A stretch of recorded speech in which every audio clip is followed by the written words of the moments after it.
Welcome back, everybody, to the Beneath the Hat podcast. As always, I'm one of your hosts, Mr. Nate Jackson, and we got both of the co-hosts today, so we're really excited. We got Alina and Emilio, and I'll let Emilio introduce our special guest today.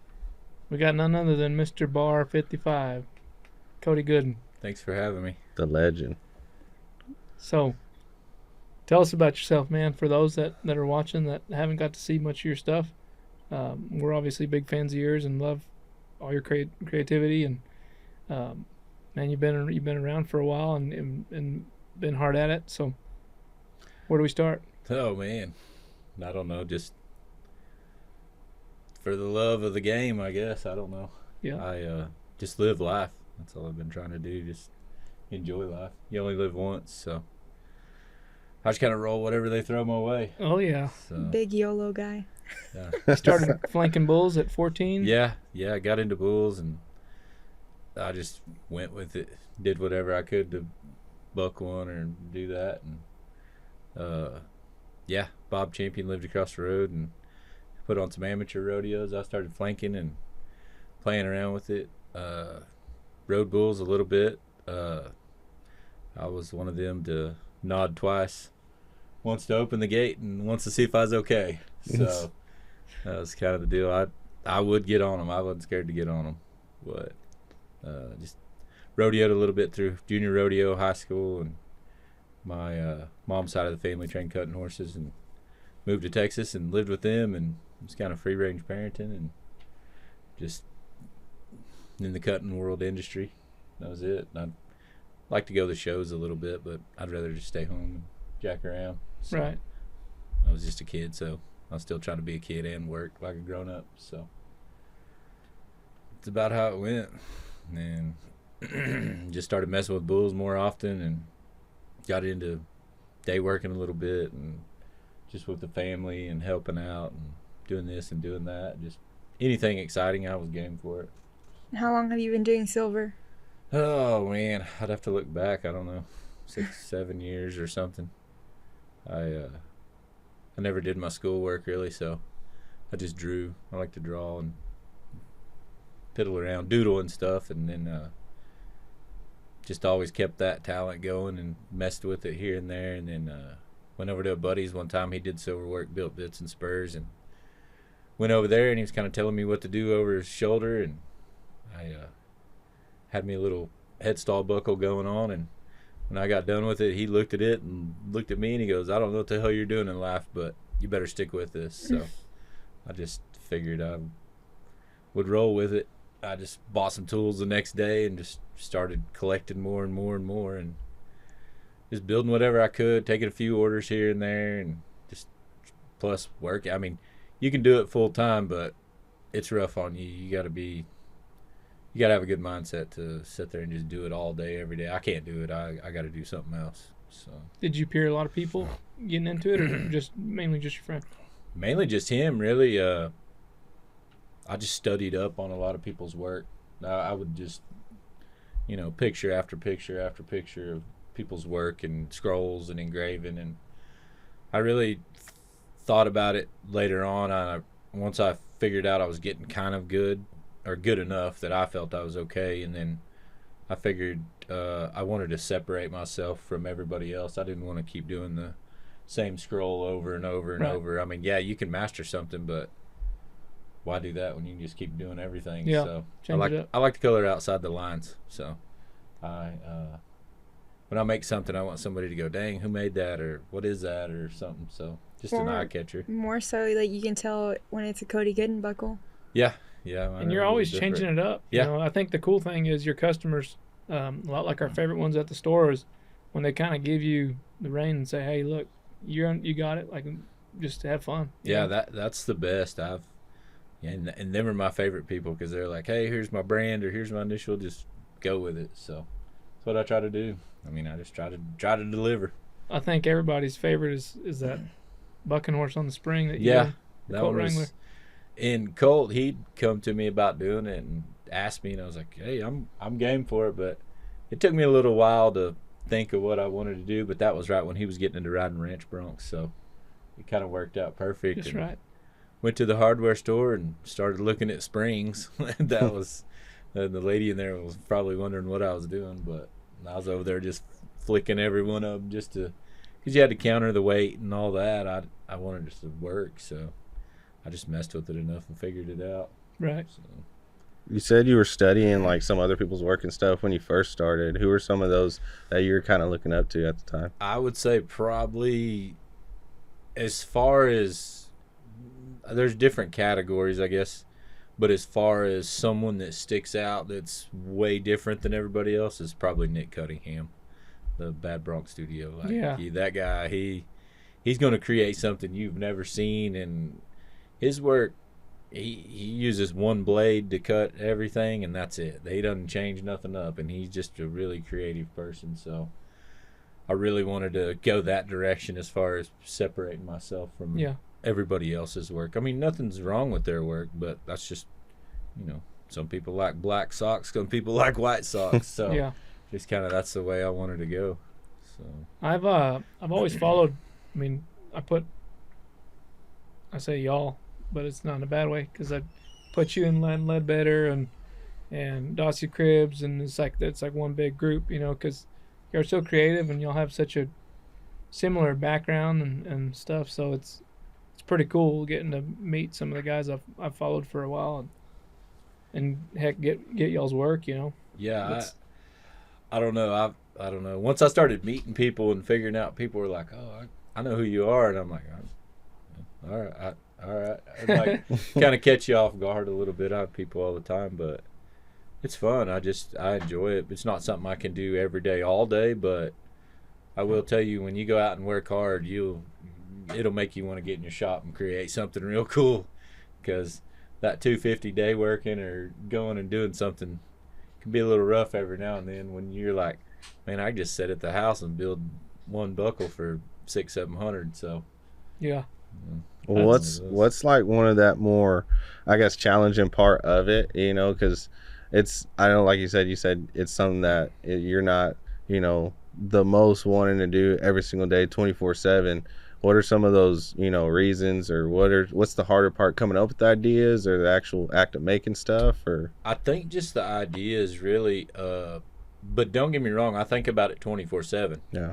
I think about it in my sleep. I mean, there's been times I've woke up in the middle of the night and got up and went and drew something, or sketched something, or wrote a note to myself of how I wanted to, something that I'd thought of or something. But that's probably the hardest part's coming up with creating something. But it comes really natural when you just build what you want. It comes so natural. I mean, you can set down and just do it. It just snap, goes together. But don't get me wrong, I've had days I've went out there and I couldn't draw a stick horse. So you better just turn and go to the house when that's not going to work. You better just leave your shop, because try another day. Yeah. So, because there is days like that. Yeah. But I think that's part of the reason why you enjoy day working and getting your mind off of stuff. That way you're that much more creative when you come back. It's just kind of a blank slate. Yeah, you'll bounce back quick too. I mean, you'll think of something, and I mean, bam.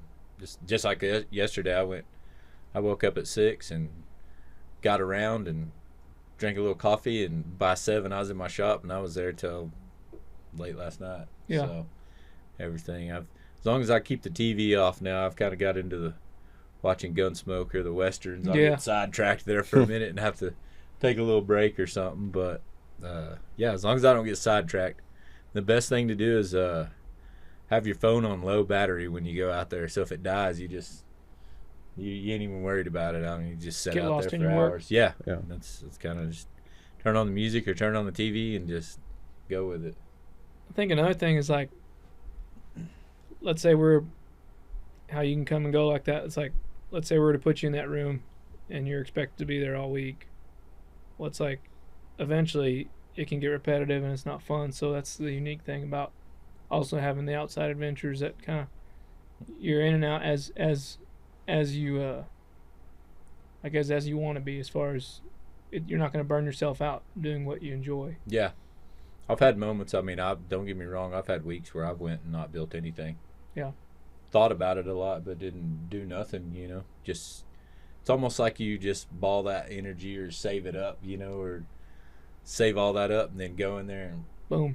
one deal, and you're building all kind. I have 2 or 3 projects going on at one time. Right. And do this and move to this and engrave this, but yeah, that's how it works. I've tried to do it. I mean, and I've burnt myself out already before a couple times, and just step away from it and give it time. And I think the main ingredient is knowing yourself and know what drives yourself to do it. Right.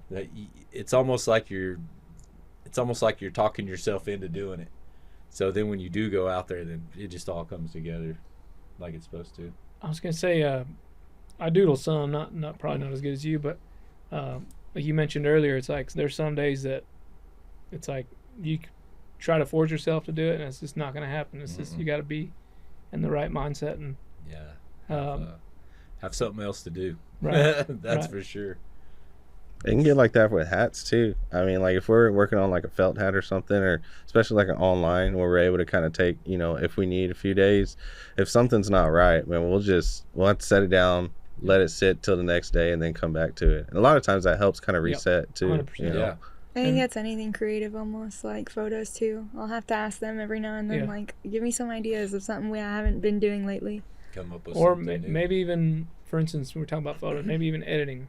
Like, you had fun taking them, but it might take you a couple days to get to editing it, because you also have to find yourself ready to edit. Like, in a sense, like you can't just go force an edit onto a photo, because you might just ruin it going too fast. So same thing with these hats. Like, I think we're different arts, we have similar customers that understand, like, hey, he's gonna need some time, because it's not that we don't want to just shape it and box it up, get it in and get it out, but the problem is some of these hats need to sit there a couple days. Yeah.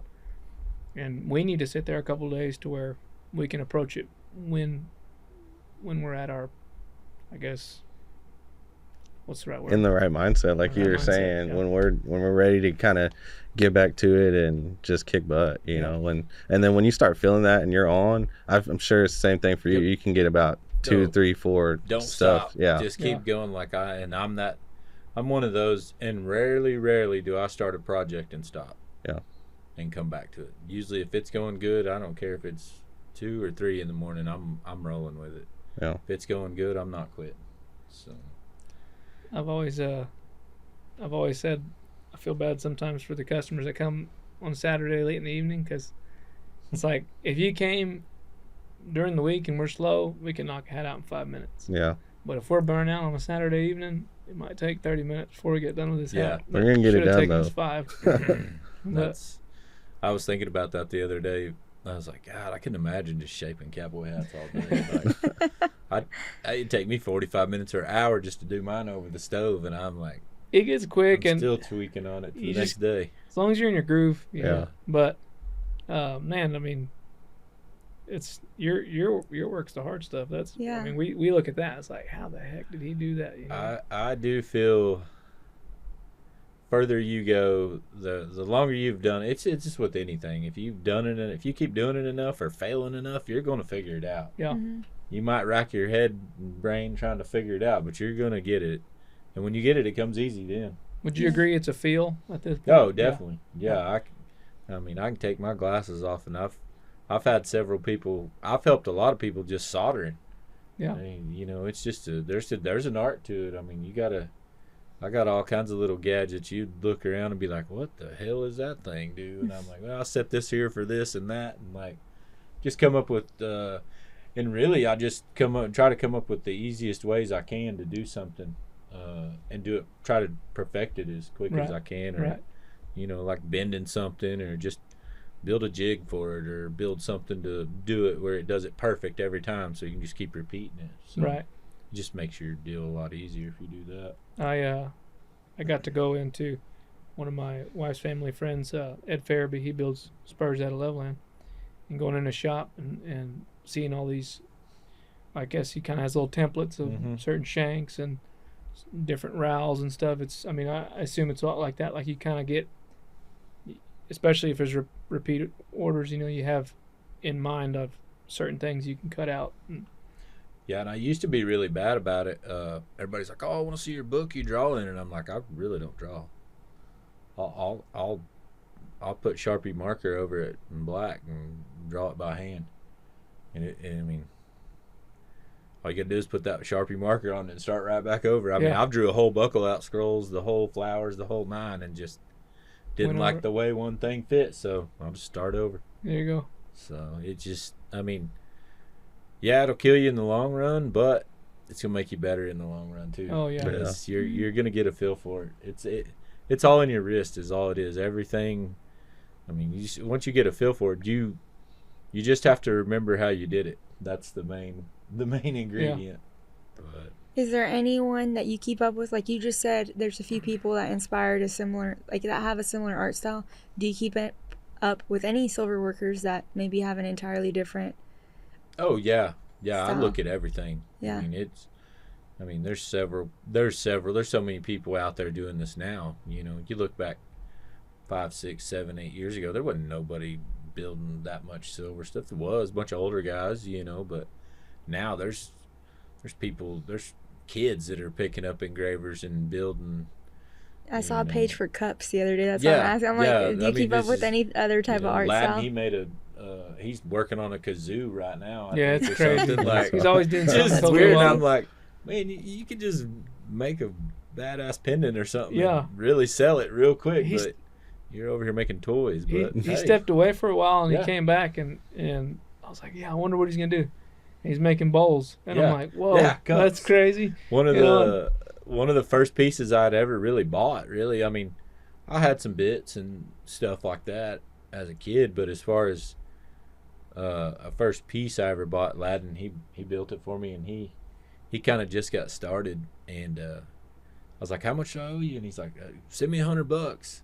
I'm like, I got this thing, and it was the best $100 I've ever spent. So it was a pendant and had my brand on it, and I mean, it was right when he come back from West Griffin school, like he could engrave. I was like, wow, this guy was awesome, you know, and I kept it around, and then once I started getting a little serious about it, I was like, all right, I need to look at some few things and start studying some things and kind of just develop your own style is kind of what I wanted to do. I didn't want to go to school. I didn't want to go to a class, and I still haven't.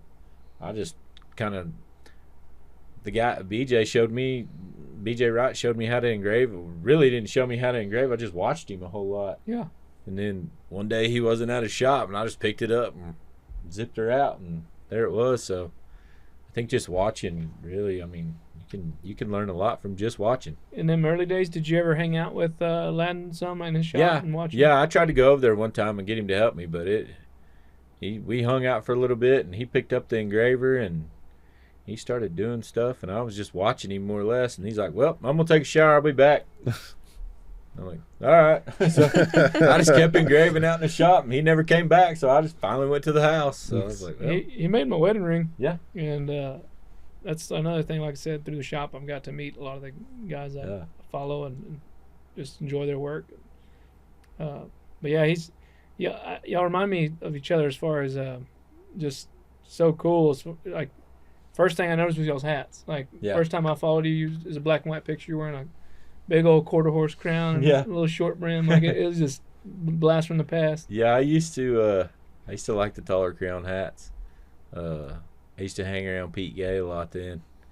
That's that crease, man, for sure. Yeah, I would look at Pete Gay's old pictures and his old bull riding pictures and his old NFR pictures and stuff, and he still to this day he wears one with a taller crown. I don't know where he finds them at. I think he's got a factory of them or something from the 70s that he's kept. Like he keeps pulling them out. I mean, but yeah, I used to like the tall crown hats. I still do. You just can't find stuff like that no more. It's kinda... Tell us a little bit about rodeoing for the gays. I watched a podcast with Brisby and it was talking about, you mentioned Pete. Donnie always said that Pete was probably a better bull rider than he was, but yeah, I think I met Pete in Waco. I was pretty young, and then just working the back pens. And he jumped over the fence. He goes, "Who the hell are you?" I just told him my name, and he just shook his head. That was it. I'd always heard about him. I didn't really, know him. I didn't know him at all. And worked that week, and then he said, "What do you got going on next weekend?" I said, "Nothing. I don't think so." I was pretty booked up back then. Like, I was helping the gays a little bit, and then I was helping Colin Pickett, and I was helping Chad Committee. on Dale Hall's card, and I was kind of, if one of them didn't have something, the other one did. So it worked out. I was kind of just created some jobs for myself and got in with them. And I went with Pete the next weekend to a bull riding at a PBR, and I think it was in Beeville. And he gives me a load list and tells me what to load and all this. I'm ready to load back there. Well, then right when the bull riding's about to start, he comes back there and he hands me the flank bag, and he's like, "You flank, I'll load them." And I'm like, "What? I don't know any of these bulls." Which I kind of think, I really think flanking is just art.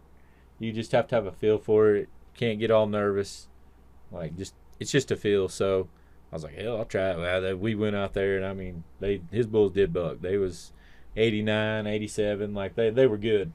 I got along really good about the deal. I felt good about it. And after that, I just started helping him. And Pete, he got where he didn't really want to go a whole lot. So I just go trigger everything and take care of the bulls and just try to help them as much as I could. We started bucking calves at their house and stuff a bunch, and went to the NFR a few times for them. And does he live around Mesquite? They live over at Terrell. Terrell. Yeah, so it's not too far, and it worked out for me. It was a good stepping stone for sure to get in the door. And I had a lot of jobs, a lot of back pen jobs. I liked working the back pens. It didn't bother me. I liked taking care of people's stuff, and right. Once you're back there enough, you get to know everybody's number and horses' names and bulls and all that. Like, I really just kept up with the numbers more than anything. So, yeah, it was fun just doing that, and then helping Cullen a bunch.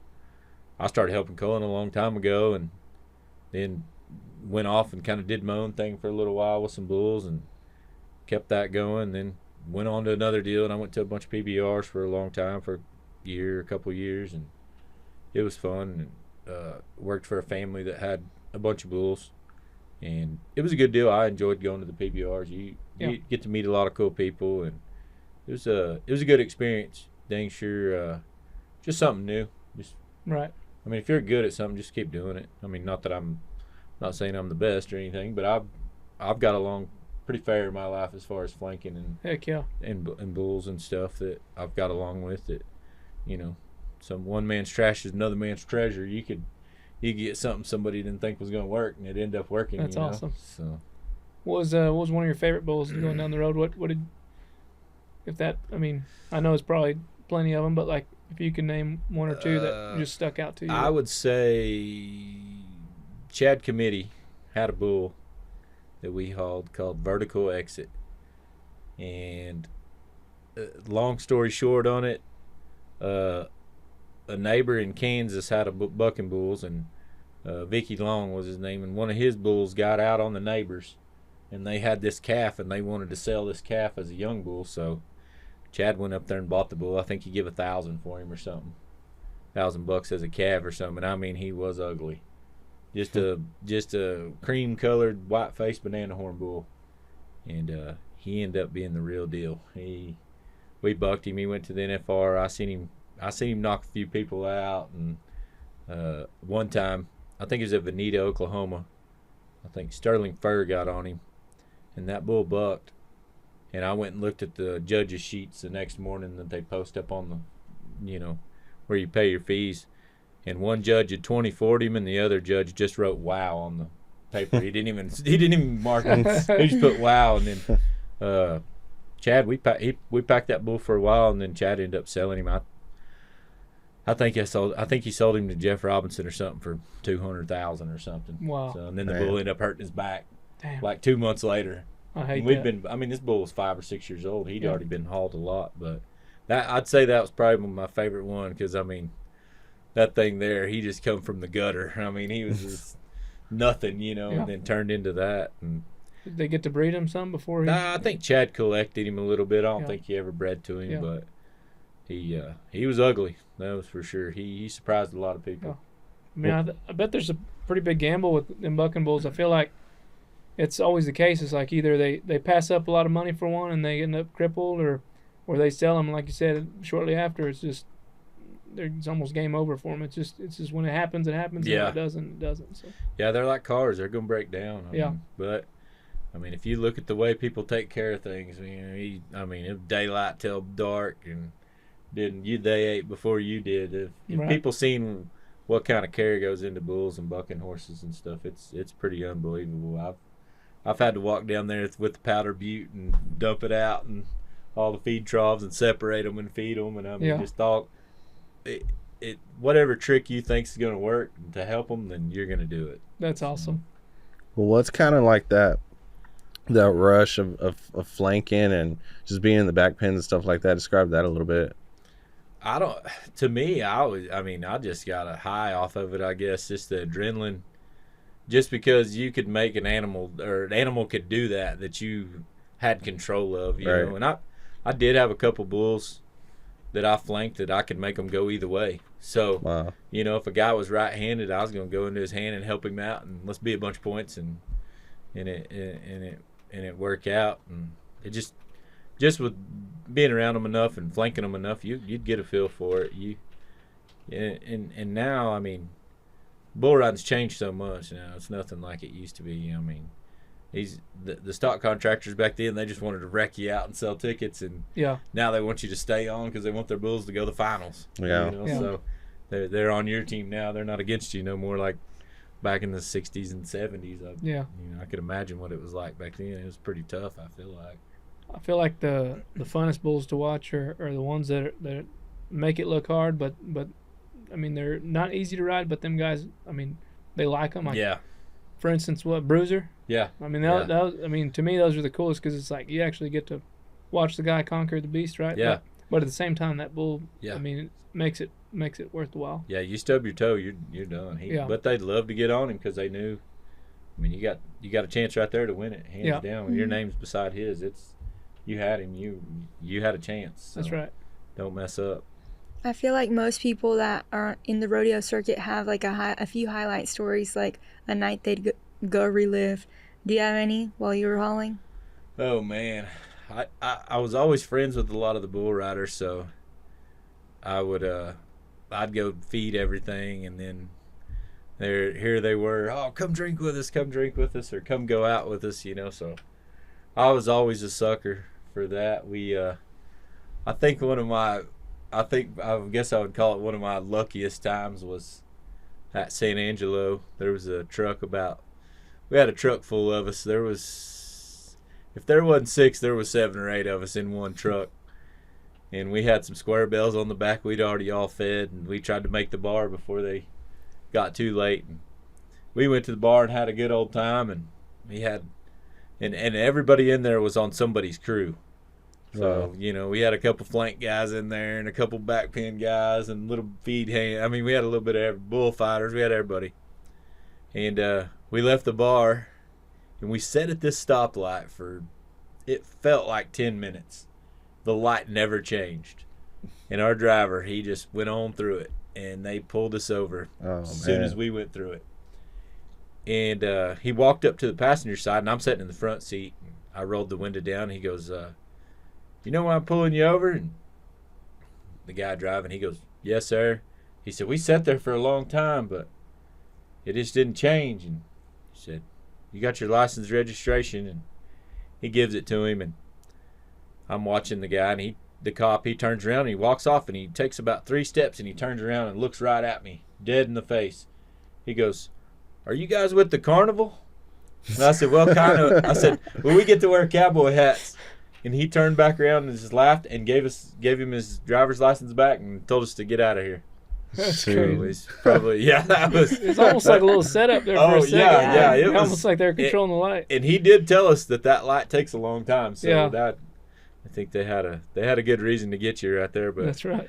I was thinking to myself in my head, I'm like, golly, if we all go to jail right now, there might not be a San Angelo rodeo anymore. They're gonna have to find somebody. Oh man. So, but. Or have a prison rodeo. Rodeo. Yeah. We were going to the slammer for sure. But everybody wake up and everybody's just wondering everybody's at. Yeah. Everybody, the fans show up and there's nobody behind the chutes. At one point, do you decide to step away from rodeo a little bit, and you kind of told us you're going to go work that big ranch in South Texas? Yeah, in rodeo's the same as building silver. I mean, you can get burnt out on it. And I went 1,000,000 miles and had 1,000,000 good times. I mean, don't get me wrong, but at some point you're just like, when you're spending more days gone than you are at home, kind of appreciate being home. So Yep. I just kind of gave it up for a little bit. I felt like I kind of did everything. I carried and got a bunch of bulls to the PBR finals and got some help to get some bulls to the NFR and stuff, and felt like, well, I kind of did it, so let's try to do something else, you know. So I always liked ranching, like cows and take care of cows, and we ended up at that place in South Texas, moved down there and lived down there. I really didn't want to leave. I felt like when you go somewhere like South Texas, you just you're gonna learn a lot about yourself real quick. You're gonna know how good you are, how handy you are, and you just try to perfect everything you can. And went and did that, and then I just really liked messing with cows or catching cows or whatever, and watching dogs work or whatever. So I kind of just went that route, and then I did go back for a little bit and went and rodeoed for about a year or so. It's kind of, I don't know what it's like to do drugs, but that's a pretty good drug is rodeo. Yeah. So I went back. Well, I'm like, well, try it one more time, and and then went and had fun, and I was like, yeah, I'm not gonna do this no more. It didn't, and Maddie, she tried to get me to go to a few rodeos, and I'm like, I don't even care about a rodeo. You seen one, you seen them all. I've been to all of them, all the good ones. I feel like so. Just That's pretty fair. You seen one, you seen them all. Pretty awesome. yeah, just give it up. And The farewell tour, that was yeah, that last yeah, year. that was it. The last run, and it was a hard one too. We went. I mean, it was every weekend. Hell, I spent 3 or 4 weekends in Arizona one time. Didn't come home. How was that? Yeah, it was fun. Weather was good. Good rodeos, good people. It makes it fun when there's good people to work around too. There's a lot of handy people at rodeos. People don't give no credit that are back there. You don't even know what's going on back there. So there's a lot of work into it. It's a mind game. You got to keep up with a lot of numbers and what you're, as far as catching them back when they're done bucking, and I mean where they go, and when you got 4 or 5 different stock contractors there, you better have a pen and a paper and be paying attention. So Speaking of Maddie, if we had a 5th mic, she'd be sitting at the table with us. But tell us at what point she comes along in the story. She's there. We don't have another set of microphones or chairs. She's behind the scenes. Y'all can't see her now. But how do y'all meet? How did y'all meet?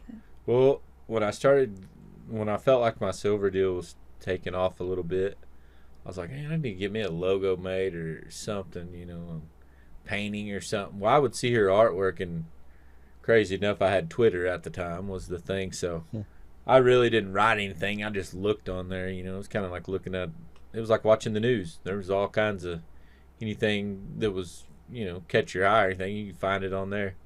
So I was scrolling on there one day, and I seen some of her artwork, and I think I seen artwork first. Yeah, it was a lot of drawings and paintings and stuff. And I'm like, man, this girl's awesome. So, kind of wrote her and was like, hey, I'd like to get some top logo made or something, And oh, okay, blah blah blah. And I mean, just as well as anybody.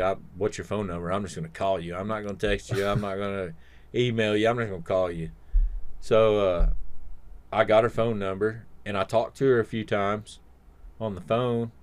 And she said, it's going to be a little bit. I'm pretty busy. And boss said, well, I'll circle back to you, and get with you on the deal or whatever. So maybe I'd talked to her a few times, and then maybe a couple months later, I was scrolling on there. Well, she never posted no pictures of herself, so I didn't know what she looked like. When she posted a picture of herself, and I'm like, I think she's good looking. Like, I got this girl's phone number. Like, I'm calling her. So I give her a call. Talked to her. We didn't even talk about any logos. We just talked. And then I'd try to call her one other time. A couple nights later, I tried to call her. She didn't answer.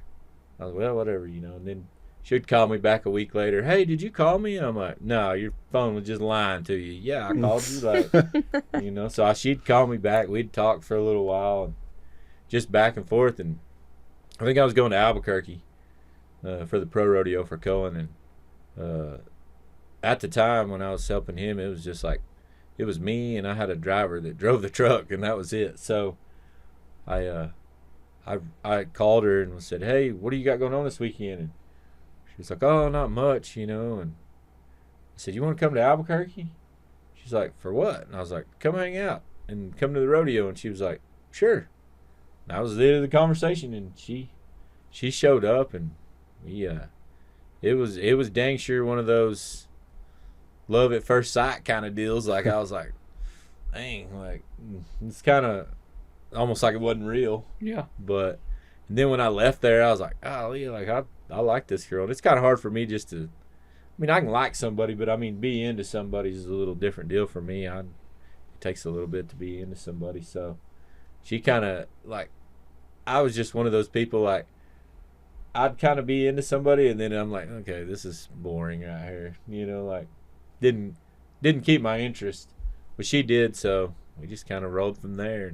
And for our listeners that don't know, Maddie's pretty successful as far as the leather work goes, and she went to art school. So as far as both of y'all being creatives and dating, does that kind of, do y'all bounce off of each other sometimes? No, don't do it. I've tried to help her with a project, and she's over my shoulder. Oh no, yeah, telling me all, you know, and I'm like, you want me to help you or not? I'm like, I'm trying to help you. So we really don't help. I mean, she might ask me a little something here and there. I might ask her a little something here and there, but as far as help, it's stay separate. I don't even go in her leather room or. Y'all paired up on a couple projects. Yeah, huh? a few. Yeah, my camera strap. Yeah, That was but pretty I'd let her do it first, and then I'll finish it. So Yeah. it's just kind of one of those. But I'm sure we could, but we just have two different styles and different, you know, mindsets and stuff on things. But it's cool. Don't get me wrong. I like going in the house and she'll have something made up sitting around, or I'll have something, you know, sitting on the bar or something that needs to be made. I mean, damn sure the good thing about her, she will mail stuff. That's my favorite part about her as far as that stuff. Like, if I got something that needs mailed, I just write the address down on a piece of paper and she's mailing it. That's awesome. So- Something neat, I think, I've mentioned it a few times on the podcast, is that creative people just find each other naturally. So it's pretty, I mean, it's such a good pairing. Yeah. Did she get you painting yet? I heard No, she's pretty good at fine art. no. I might spray paint some stuff. Or Yeah. something, but as far as painting, I don't know that I could do it. I don't know. I probably could. I just hadn't had the urge to try it. I don't guess. Right. Well, Well, heck, hey, fire. transitioning from you hauling and everything, and then you go and work on the ranch. Where did you find kind of that, I guess, adrenaline rush that you did rodeoing back on the ranch, especially in South Texas? It's pretty much a jungle down there. Yeah. I just like the cat and mouse game. Yeah. The thrill of the hunt. It wasn't even the thrill of the kill. It was just the hunt. Yeah. That got me more than anything.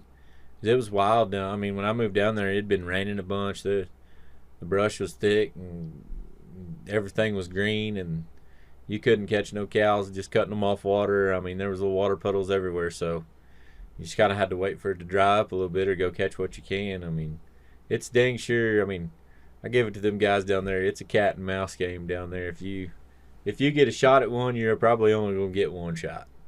So you might as well risk it all right there. So that was the thrill, I think, of that. And just, I don't know, just riding a good horse and being with your friends. You can go have a lot of fun with your buddies day working. I mean, yeah, you're there to work, but I mean, the jokes are endless when you're with a good crew or with some good guys working. You can, I mean, cut up all day. Yes, sir. So, Do you have any fun or close call stories being down there chasing any mavericks? yeah, had a few wrecks. Don't get me wrong, there's a lot of wrecks. When you rope something in the brush, there's a lot of objects. Yeah. So had a few close calls. Nothing too wild. I mean, I fell off a million times. You know, just get caught up, get drug in the brush or something like that. But nothing too wild. I mean, I feel like I'm one of those people. When shit hits the fan, I don't panic. I just try to get out of the deal or try to do the smartest thing I can to get out of the deal. So I'm not a panic type of person, I don't think, in any situation. Talk about the loyalty some of them guys have on those ranches. Like you were telling me a story that dang near a guy came with the deed on the ranch. That ranch sold and he stayed, you know.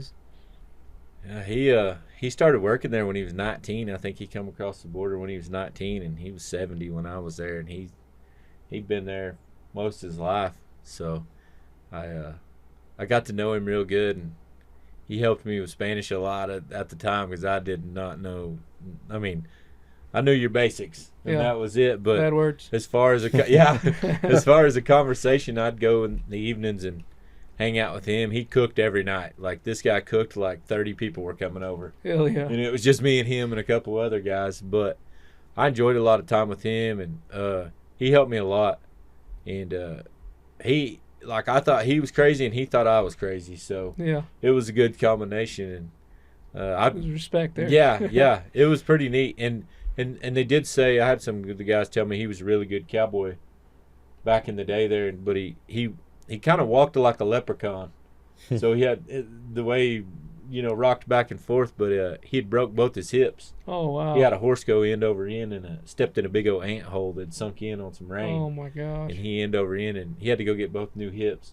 But Wow. he quit cowboying, and he took over the farming there after that.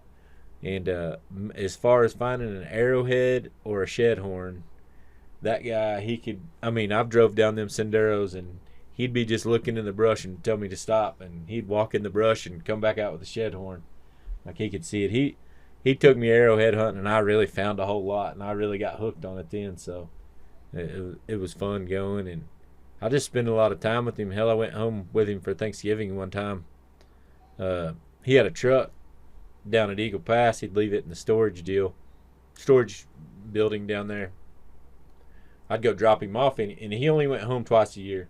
He'd go like around Thanksgiving, and then he would go a little bit after Christmas. Spend the New Year. Stay for a while. Yeah. And he was going for Thanksgiving, and I wasn't doing anything for Thanksgiving. And I took him to Eagle Pass, and he told me, "Hey, you want to go with me?" It's like, yeah. He thought I was joking. I was serious, and I parked the truck and got in with him, and he's like, "Well, I guess he's not joking." So we went across, and we drove and drove and drove, and I asked him how much further. A little bit, and finally I went to sleep up against the window, and I woke up, the sun was coming up, and we're still driving. And it's about 18 hours down there, but it was some of the coolest country I ever seen. And his family had cows, and they had a fancy yard and a swimming pool. They had it going on down there. He'd worked hard for everything he had, and it showed, especially down there. So it was a good Thanksgiving. I knew a little bit about what people were saying, but I don't know. I didn't have to talk. I just hung out and had fun. How about the hospitality? Do you feel like did it parallel a lot with like the rodeo family kind of deal? Like it was I guess on some of them small towns like you talked about that you were going to Arizona for weeks and stuff. Like, did you see some of the similar that parallel some? Yeah, a lot of rodeo people always try to help each other. I feel like they'll accommodate you for anything, but I think it didn't compare to the Thanksgiving down there. Like, that was pretty awesome. I didn't know any of these people, and it felt like I knew them all my life, and there was a language barrier a little bit, so they were just come on in like it was. And I was like, wow, this is pretty neat. But as far as rodeo family, like, there's a big rodeo family. You've known these people for years, and there's several of them. I don't talk to them, but man, when I run into them, it's pick back where you left. Yeah, pick right back up or call me. You got my phone number, or hey, do you know somebody that sells this or has got this for sale or a place for this or that? Like, I still stay in contact with quite a few people. Right. But touching on the arrowhead hunting, do you have any other hobbies that would maybe be a surprise to us? I can skateboard. I can snowboard.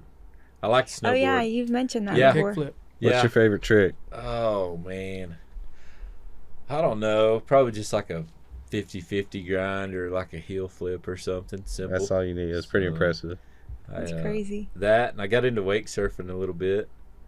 A buddy of mine, he had a little ski nautique boat, little surf boat, and me and him would go wake surf, and he was a really good teacher, so he taught me really fast. And after that, it was every weekend we were at the lake just doing whatever. And then we actually took a trip one time and went to Lake Powell in Arizona for I think we stayed for 6 or 7 days, something. And we had a house. It was wild.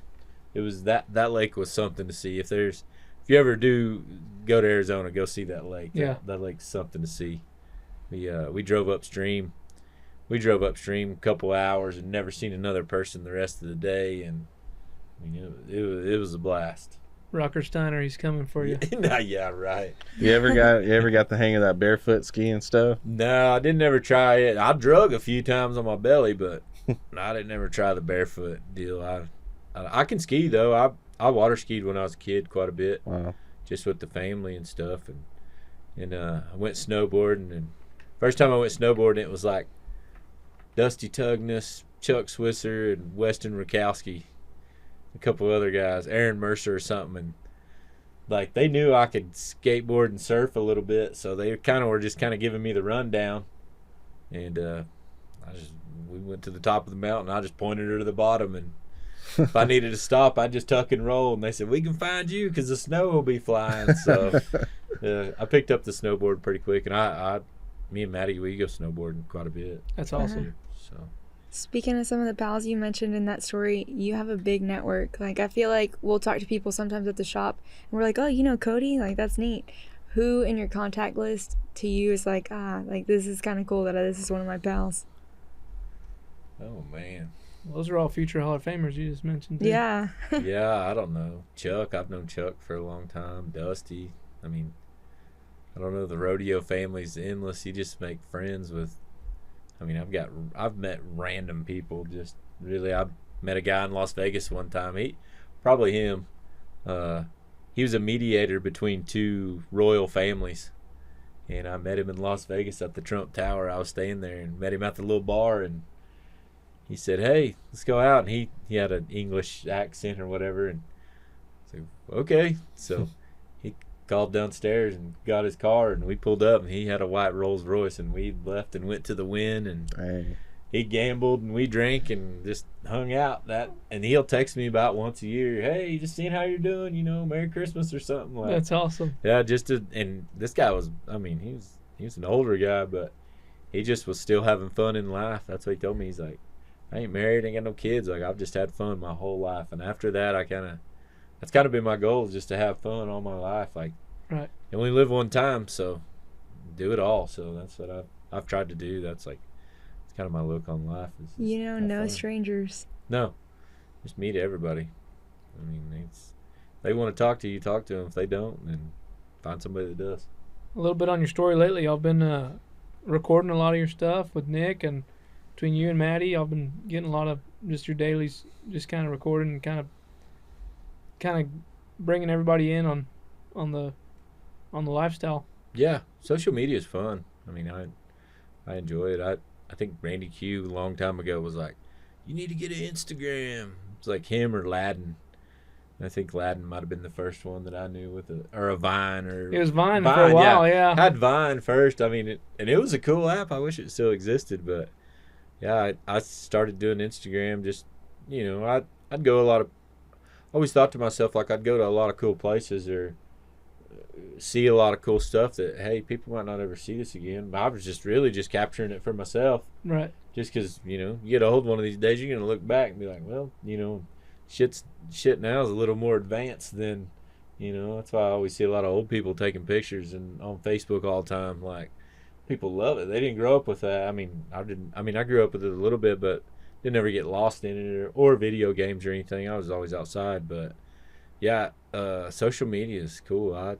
I've met a lot of really cool people through social media. I mean, I met Nick through social media. He just wanted to buckle, and I was like, "Hey, where am I sending this?" And he was like, "Oh, I'm coming to get it." And I'm like, "Oh man, this guy that I don't even know is coming over to my house," but whatever. And he's like, "I'll pick up some beer, so hey, come on over." And we became friends. I mean, I really didn't even know he took photos. I mean, I didn't even know he was a photographer or did anything. And he just liked to go with me and just gather cows and ride horses and just ranch, more or less. I mean, people I work for now, they're the greatest people ever. They just give me the reins and said, "Here, make it happen and make money." So I just try to think way ahead of, what we need to do as far as, taking care of the land and having grass and moving cows here and moving cows there, and just try to really, I mean, the cow market right now is crazy. It's unbelievable, and just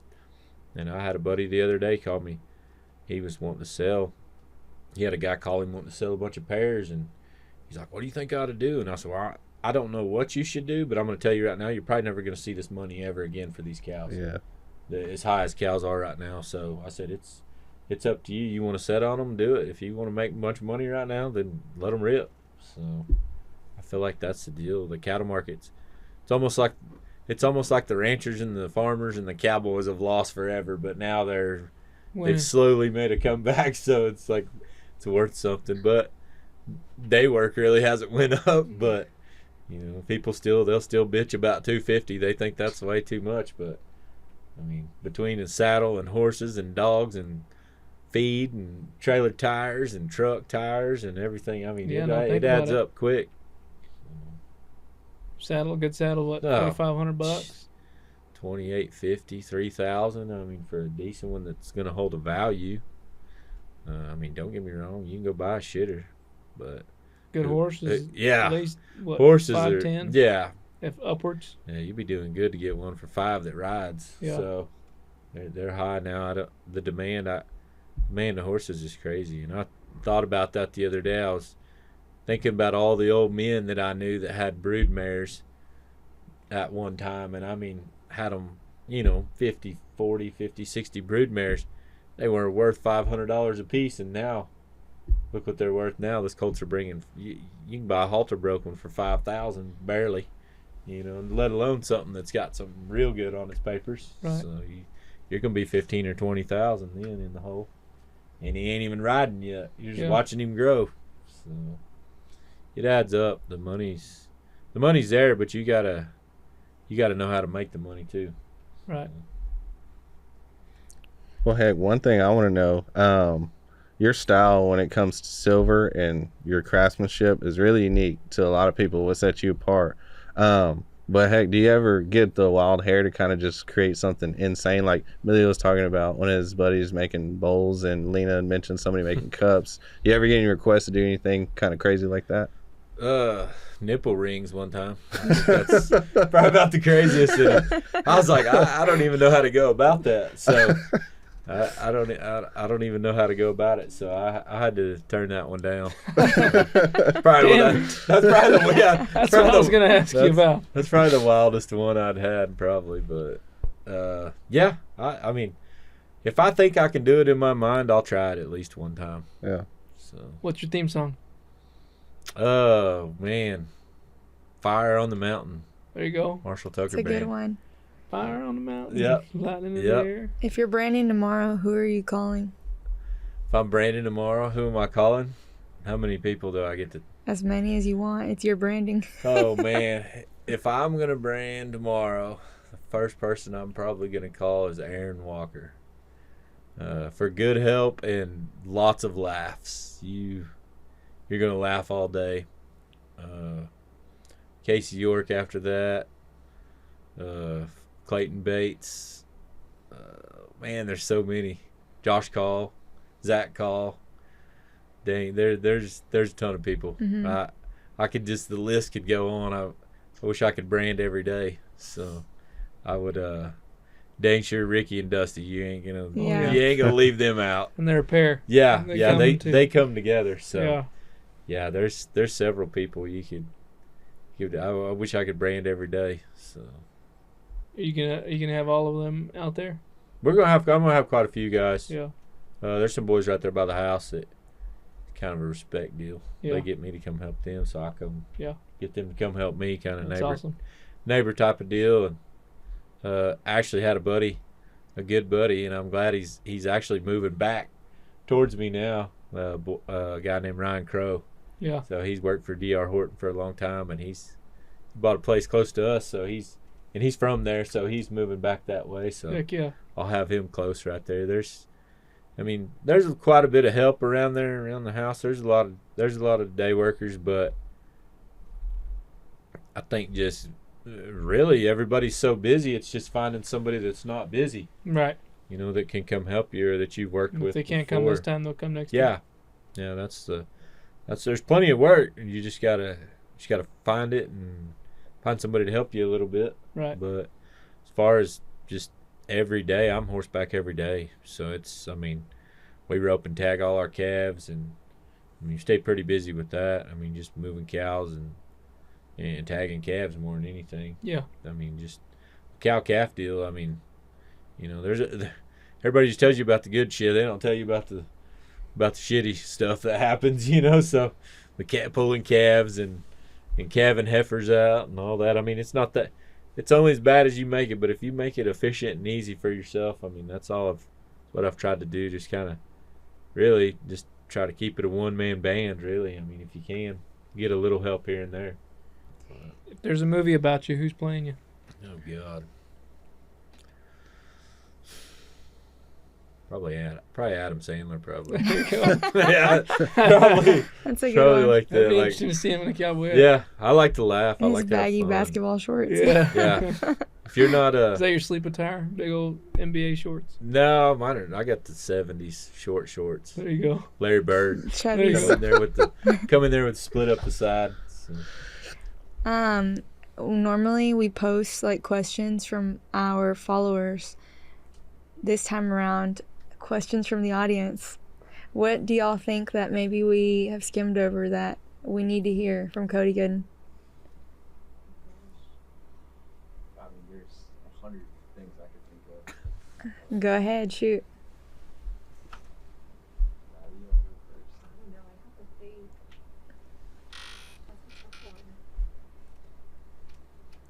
Nick, what's been the highlight this week? Um, Or I guess recently hanging out with him. it's been cool because I've been able I'm starting now to develop my friendship with Cody, but also my working relationship with him. So now these big brands will call and they'll want to do all these shoots, but they have all these people on their team who don't really know what they're doing. So you bring someone like Cody, you hire him for a day rate, and he's on set just making sure that everything is correct. That's right. Everything from the horse to the tack to the clothing, everything looks good. And That's now awesome. I'm starting to have conversations with these clients to where we're going to be able to bring Cody out there and have him on set. So that's been really cool. But yeah, anyone who knows Cody knows that he just has the best stories ever. Oh yeah. He can go on for hours with stories, and they're all damn good. Every single one. Yeah, I don't know. Very So- seldom is there a repeat story too. There's Yeah, always- I've got tons of stories. I've just had I don't know. Since Nate doesn't have a mic, Emilio, you want to kind of run it back on what I guess Cody's job is on some of these shoots? Oh well, he's got a dream job. It sounds like. I've always thought it'd be so cool to. What's the right word? It's like you're a consultant for authenticity. Yeah, basically. I just like to. I just want it to look correct. Yeah. Golly, you look at a billboard or magazine and see something and it just makes you cringe. Like, God, all you had to do is turn your horse this way a little bit to make it look right, or something. But what it all boils down to is, yeah, you got to have somebody make it look correct. But when you're shooting something that's not fake, it's really happening. It all comes natural then. What do you you're not faking anything. You're not setting up fake photo shots and all this. Just go to the brand and drag the calves. Let's be done by noon. That's the goal. Do the work. So but I do understand some of the brands you got to set it up, and there's a lot of them you have to set up just because you're not going to get any of that when there's that much action going on. So I just think having everything correct on a shoot and having everything look good. There's so many working parts to one, so somebody's got to know what they're looking for or looking at to set it up. So I think it's a good deal. And Nick, he's helped me out a bunch. He's told me this or tell me that, but he ain't a very good teacher, but he don't have to teach me. He just tells me. So it's just easy. I figure it out.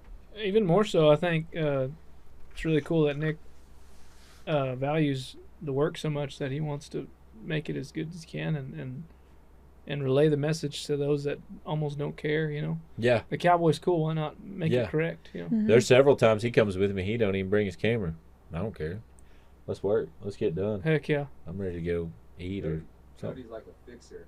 Like if I need something or a brand needs something, first person I'm calling is Cody, because if he can't do it, he knows 10 other people who Yeah. can do it. Yeah, I feel like all of my life I've collected contacts. And I mean, it doesn't matter if whatever you need, I'm going to know somebody that knows somebody or something. That's like, I mean, most of these shoots, you need the cattle, you need the people, you need the ranch. That's it. I know people that got all that, so it's in several. So it's easy to set something up really pretty, just a few phone calls. That's really That's cool. it. I don't know if you saw that we posted our action figures on the store account. They were kind of silly, but if someone made a Kody Goodin action figure, considering how much you've done as far as rodeo, day work, and silver work, what are some of your accessories in the box? A pack of cigarettes for sure. Maybe 2, because people know that I smoke. They're not scared to come smoke one with me. So probably 2 packs of cigarettes, pocket knife for sure, and probably a rope, I guess, or a horse. One of the 2. Pair of Vans. Yeah, pair of Vans. He's pretty good at a foot race. Yeah, Don't try I'll him. race you. Don't try him. I like Emilio to was race. pretty confident that time. I'm not even fast. I just don't know why. I was like, no, I I can like get the this foot guy. race, especially when there's beer involved. Then the foot race really turns it up. Yeah. I'm lucky you didn't I wish I would have. I think I videoed eat it. concrete on South Congress. Yeah, it's kind of sloped down a little bit. Yeah. Yeah, that's fun. Nate? Well, heck, one thing I want to know, what is your like shop? I guess lack of better terms. What's the shop vibe when you're working on stuff? Like, what's Your music? No music? yeah, music. What gets you Movies? in that zone? Music. I can go with the music for sure. I've listened to some podcasts here and there, but it's just a podcast is like a book to me. It's got to be really, really interesting within the first 3 seconds, or I'm over it. I'm Yeah. not even going to read it.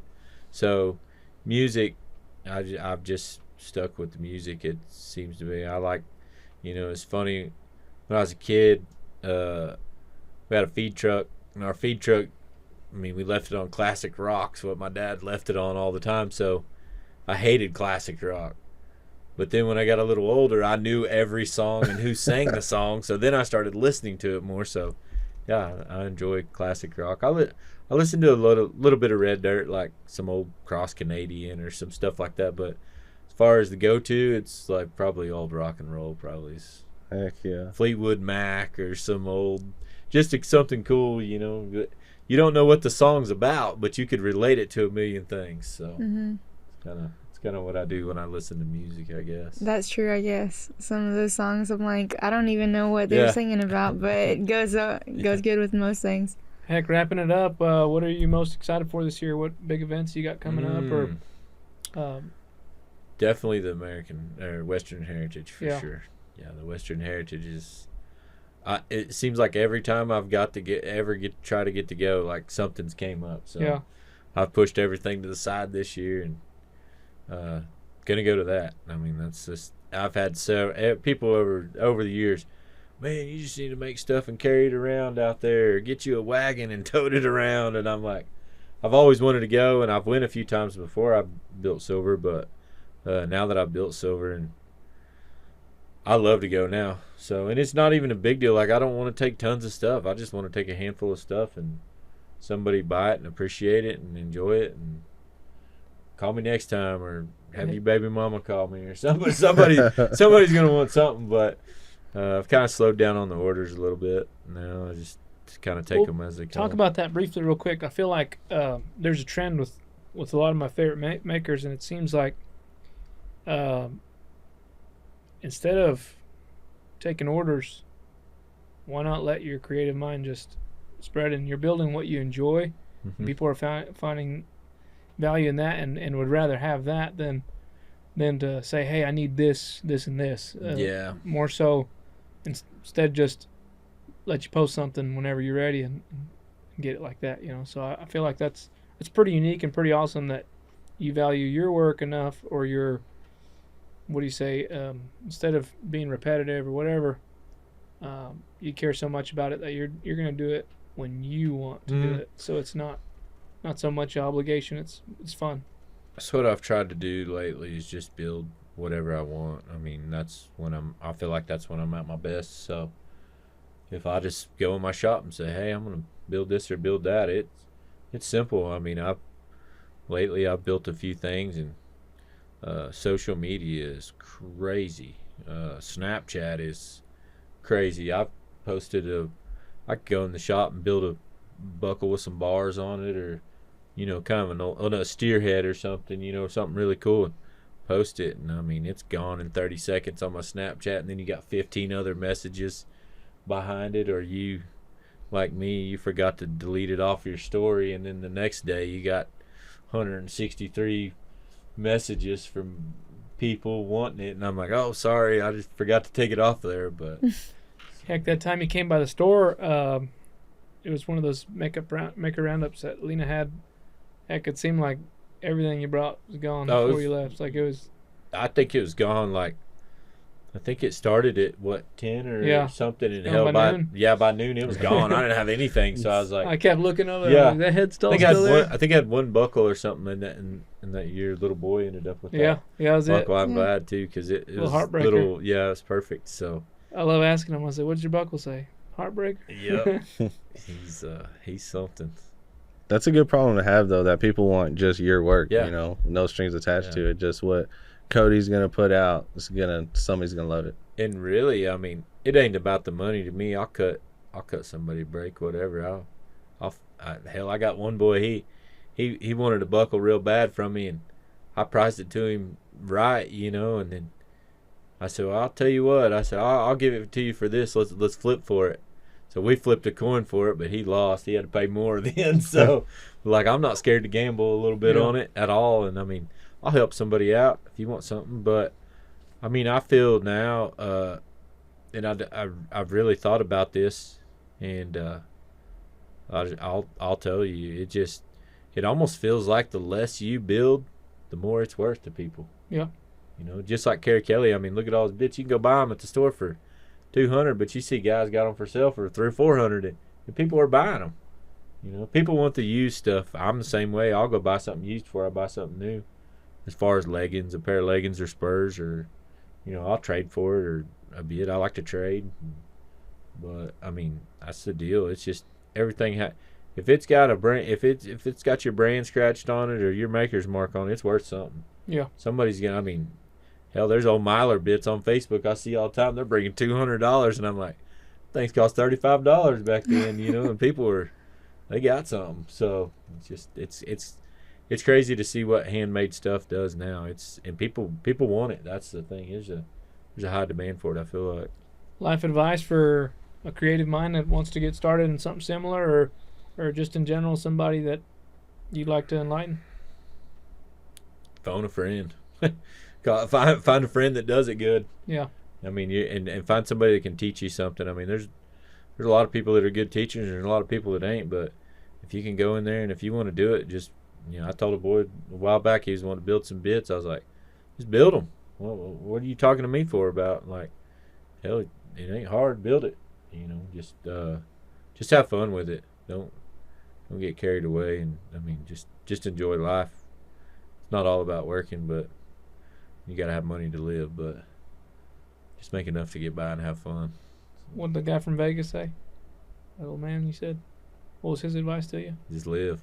Just live, have fun. You only live one time. So he told me. He said he's had fun all his life. So keep doing it. Where can we find you?